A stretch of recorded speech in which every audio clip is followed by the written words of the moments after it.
Your classes. I hope you are doing well. आज हम पढ़ने जा रहे हैं राइट टू इक्वलिटी। पहले यहाँ से पहले हमने कवर किया था आर्टिकल 12 और आर्टिकल 13, जिसमें स्टेट के लॉज के बारे में पता था, स्टेट के बारे में पढ़ा। अब है इक्वलिटी। फर्स्ट लॉ है आर्टिकल 14 के अंदर आता है equality before law and equal protection of law.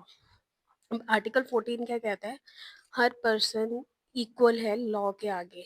ठीक है, लॉ से पहले पर्सन है, उसकी इक्वालिटी है, और ये हर एक को मिलता है with in the state of territory of India. मतलब किसी भी स्टेट, इंडिया की किसी भी स्टेट हो या टेरिटरी हो, पूरी इंडिया की जो टेरिटरी है उसके अंदर जो भी सिटीजन है या फॉरेनर है, उनको इक्वली ट्रीट किया जाएगा, इक्वलिटी मिलेगी बिफोर लॉ, लॉ के सामने। द वर्ड पर्सन इंक्लूड्स, यहाँ पे पर्सन किसको इंक्लूड किया गया है? Statutory, corporation, companies, registered societies और any type of legal persons को हमने बोला है। फिर इक्वालिटी बिफोर लॉ, ये कॉन्सेप्ट ओरिजिन कहाँ से है? ब्रिटिश ओरिजिन है। इस while the concept of equal protection of law, अब इक्वल प्रोटेक्शन ऑफ लॉ हमने कहाँ से लेके लिया है? अमेरिकन कॉन्स्टिट्यूशन से। इक्वालिटी बिफोर लॉ हमने लिया ब्रिटिश से, इक्वल प्रोटेक्शन ऑफ लॉ हमने लिया अमेरिकन कॉन्स्टिट्यूशन से। क्वेश्चन आ सकता है, कंफ्यूज भी हो सकते हो, तो ये याद रखना, equality before law British origin, equal protection of law American constitution से। द फर्स्ट कॉन्सेप्ट, जो पहला कॉन्सेप्ट है इक्वलिटी बिफोर लॉ, वो क्या कहता है? The absence of any special privilege in favour of any person. कोई भी स्पेशल प्रिविलेज वहाँ पे नहीं होगा, उसकी एब्सेंस होगी। ठीक है, कोई कोई भी चीज़ है, कोई भी पर्सन है, उसको कोई स्पेशल प्रोविजन प्रिविलेज नहीं मिलेगी, वो इक्वली होगा, जैसे बाकी लोग हैं वैसे ही वो है, जैसे बाकी सिटीजन्स हैं। अगर वो कोई पार्लियामेंट का एमपी है, एमएलए है, तो वो इक्वली ट्रीट होगा। The equal subjection of all person to the ordinary law of the land administered by ordinary law courts। दूसरा बोल रहा है इक्वली सबको ट्रीट किया जाएगा, किसी को अनइक्वल ट्रीट नहीं किया जाएगा, चाहे वो ordinary law of the land administered हो, कुछ भी हो। No person whether rich, poor, high, low, official, non official is above the law. Law से ऊपर कुछ भी नहीं है, पहला कॉन्सेप्ट ये कहता है। The second concept on the other hand क्या कहते हैं? The equality under equal circumstances both in the privilege conferred liabilities imposed by the law। अब जो इक्वल इक्वालिटी का जो ट्रीटमेंट है इक्वल सर्कमस्टांसेस के अंदर दिया जाएगा, चाहे वो प्रिविलेज्ड हो या लाइबिलिटीज उसके ऊपर इम्पोज्ड हो। The similarly application of the same law to all the person who are similarly situated. अब सारी चीज़ें सिमिलर एप्लीकेशंस हर एक के ऊपर सेम लॉ के साथ इम्पोज होगी। The like should be treated alike, like जो जैसा है उसको वैसा ही ट्रीट किया जाएगा without any discrimination.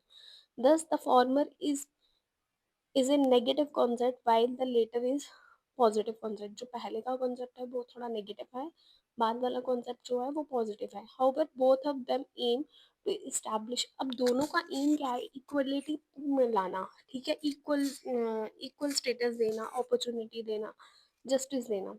The supreme court, अब जो सुप्रीम कोर्ट है, held where equal and unequals are treated differently, हर एक का इक्वल और अनइक्वल डिफरेंट है।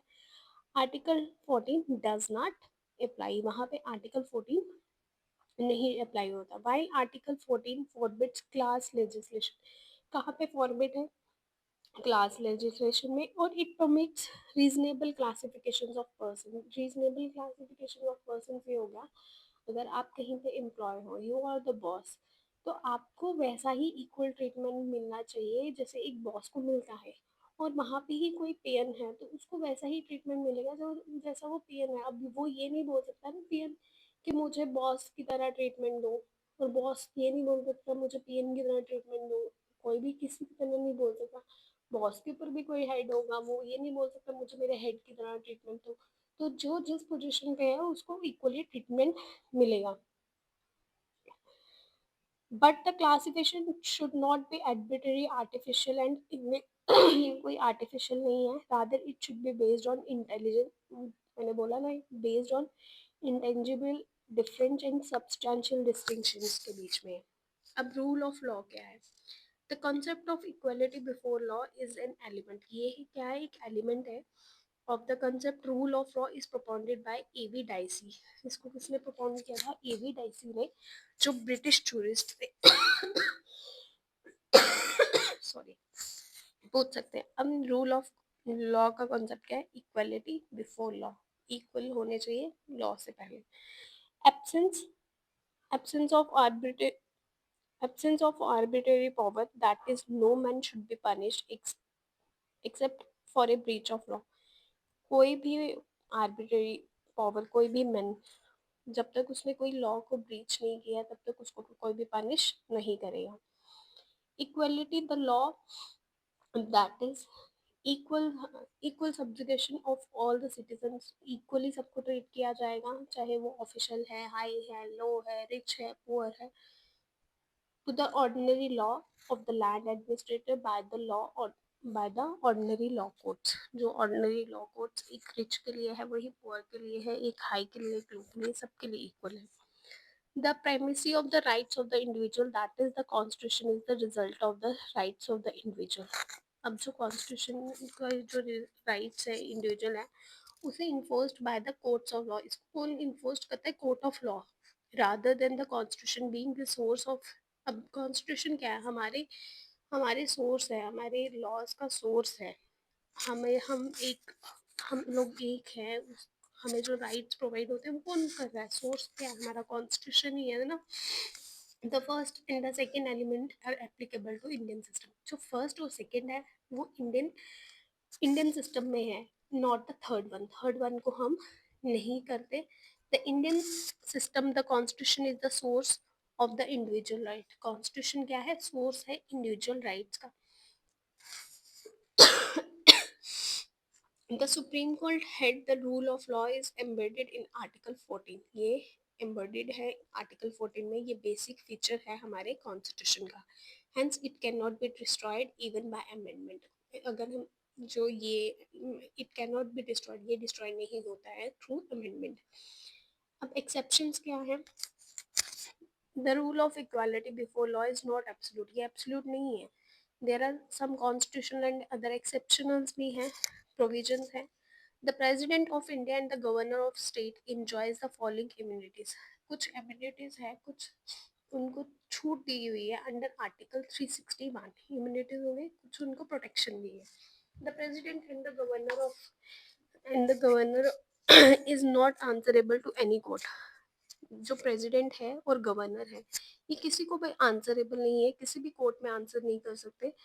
मतलब जरूरी नहीं है इनको कोर्ट में लेके जाए और इनको पूछा जाए for the exercise and the performance of the power and duties of his office. इनकी ड्यूटीज को लेकर, इनकी परफॉर्मेंस को लेकर कोई भी इनको कोर्ट में नहीं लेके जा सकता अंडर आर्टिकल 361, याद रखना। नो क्रिमिनल प्रोसीडिंग्स नहीं होती इनके ऊपर, कोई प्रोसेस नहीं है अरेस्ट का, इम्प्रिजनमेंट का, जब तक वो अपने टर्म में है। ठीक है। No civil proceedings against the president and governor, कोई भी सिविल प्रोसीडिंग्स नहीं होंगी। Respect any act done by him in personal capacity whether before or after he enter upon his office. जब तक वो अपने ऑफिस में है, ऑफिस के बाद the expiration of 2 months next, मतलब 2 मंथ के, जब जैसे उनका टेन्योर खत्म होता है 2 मंथ आफ्टर उनको नोटिस डिलीवर हम कर सकते हैं। ये किसके अंदर उनको इम्यूनिटीज मिली है? Under article 361। No person should shall be liable. अब कोई भी पर्सन लायबल नहीं है यानी सिविल और criminal proceeding in court in respect of publication in newspaper. जो न्यूज़पेपर में है, काम करते, रेडियोज में, टेलीविजन, ट्रू रिपोर्टर्स है, proceeding either house of the parliament करेगा, कोई भी उनके ऊपर जाके नहीं बोलेगा। वो या तो हाउस ऑफ पार्लियामेंट करेगा, लेजिस्लेचर करेगा, या स्टेट में करेगा, या स्टेट का करेगा या सेंटर का करेगा। ये आर्टिकल 361 ए है। के अंडर आता है। नो मेंबर ऑफ पार्लियामेंट, अब जो कोई भी मेंबर है पार्लियामेंट का वो लायबल नहीं है किसी प्रोसीडिंग के लिए in court in respect of anything said, अगर उन्होंने कुछ भी कहा है या और any vote given by him, कोई वोट दिया गया है पार्लियामेंट में, एनी कमेटी उनके खिलाफ नहीं बोला जाएगा। Article 105, no member of the legislature of a state shall be liable to any proceeding, किसी भी लेजिस्लेचर के मेंबर के ऊपर स्टेट कभी भी प्रोसीडिंग नहीं कर सकता, कोर्ट की कोई प्रोसीडिंग नहीं होगी। उन्होंने अगर कुछ कहा है, वोट दिया है किसी को लेकर, ये नहीं है आपने इसको क्यों वोट दे दिया, उसको कोई केस नहीं उनके ऊपर हो सकता अंडर आर्टिकल 194। आर्टिकल 31C क्या कहता है, is an exception of to article 14, ये एक्सेप्शन है आर्टिकल 14 की। It provides that that the laws made by the state for implementation of DPSP contained in clause B or clause C of Article 39 cannot be challenged on the ground that they are violated of the Article 14. The court held where Article 31C comes in, Article 14 goes out. जब Article 31C की बात आएगी, Article 14 वहाँ से चला जाएगा। The foreigner sovereigns, rulers, ambassadors, diplomats enjoy immunity from criminal and civil proceedings. जो foreigners हैं या रूलर्स हैं या एम्बेसडर्स हैं, डिप्लोमेट्स हैं, इन्हें भी इम्यूनिटी मिलती है फ्रॉम क्रिमिनल और सिविल प्रोसीडिंग से। The UNO and it's agency जो है उसके इंजॉय द डिप्लोमेटिक इम्यूनिटी, जो यूएनओ है या फिर उसकी एजेंसीज हैं वो भी डिप्लोमेटिक